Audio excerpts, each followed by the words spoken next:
Hello students, last time we learnt about aggregate demand and its diagrammatic presentation.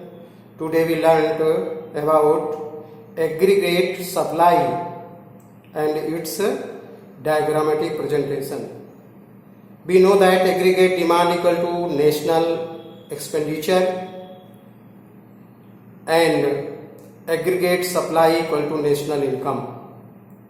Aggregate supply refers to money value of final goods and services that all the producers are willing to supply in an economy in a given time period. We also know that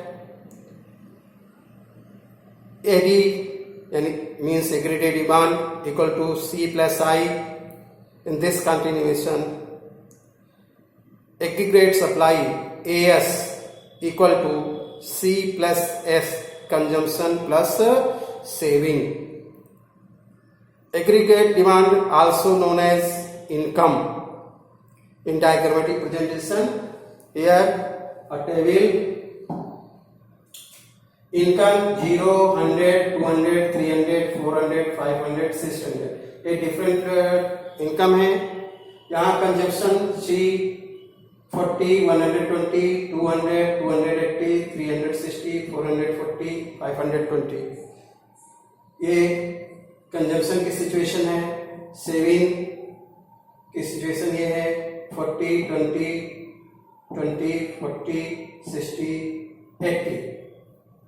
means कि जब consumption income हमारी 0 है, consumption हमारा 40 है, अर्थात कुछ ऐसे necessities हैं, ऐसी आवश्यकताएं हैं जिनको हमें पूरा ही करना है. ऐसी स्थिति में हमारा कंजम्पशन होगा ही होगा, हमारी इनकम हो अथवा ना हो. तो वह इनकम हमारी पहले की सेविंग अथवा लोन के द्वारा पूरा होता है. इसलिए माइनस सेविंग को हम माइनस के रूप में दिखाएं, -40.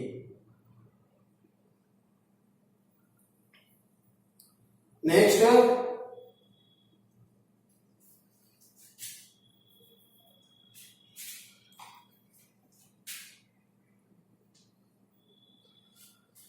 इनकम 100 हुई, कंजम्पशन 120 है.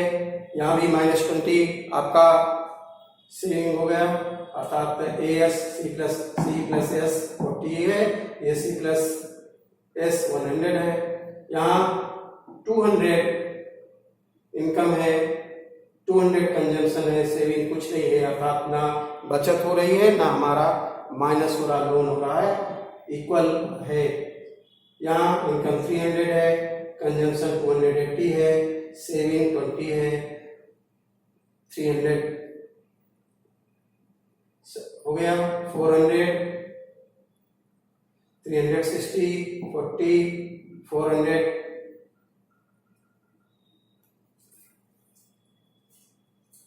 400, 500, 440, 60, 500 हो गया, 600, 520, 80, 600 हो गया सप्लाई. इसी को डायग्रामेटिक प्रेजेंटेशन में ग्राफ के रूप में इधर इनकम हमने ले लिया, इधर कंजम्पशन प्लस सप्लाई हो गया. तो ये आप एक 45 डिग्री की लाइन खींच दीजिए और वो 100, 200,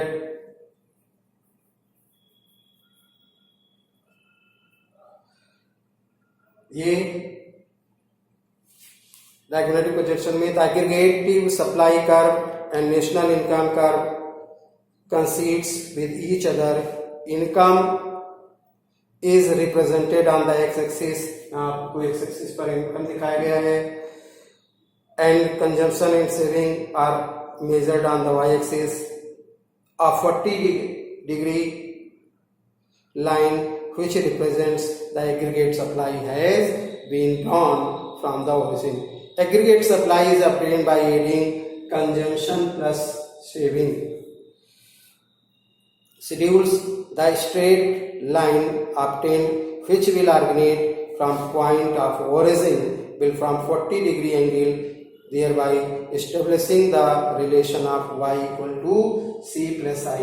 y equal to ये 0 0 100 c plus i का 100 ये हो रहा है, तो ये 200 इसीलिए ये जितना इधर आपका इनकम है c plus s equal to y, ये दोनों आपका इक्वल रहेगा, इसलिए कहते हैं y equal to c plus s. At all point on 40-degree line, consumption is equal to income. तो इसकी थ्योरी भी आपको साथ में भेज रहे हैं, इसको नोट्स बना लेंगे और बुक से इससे संबंधित अन्य जानकारी भी करेंगे. कोई समस्या होगी तो बात करेंगे. Thank you.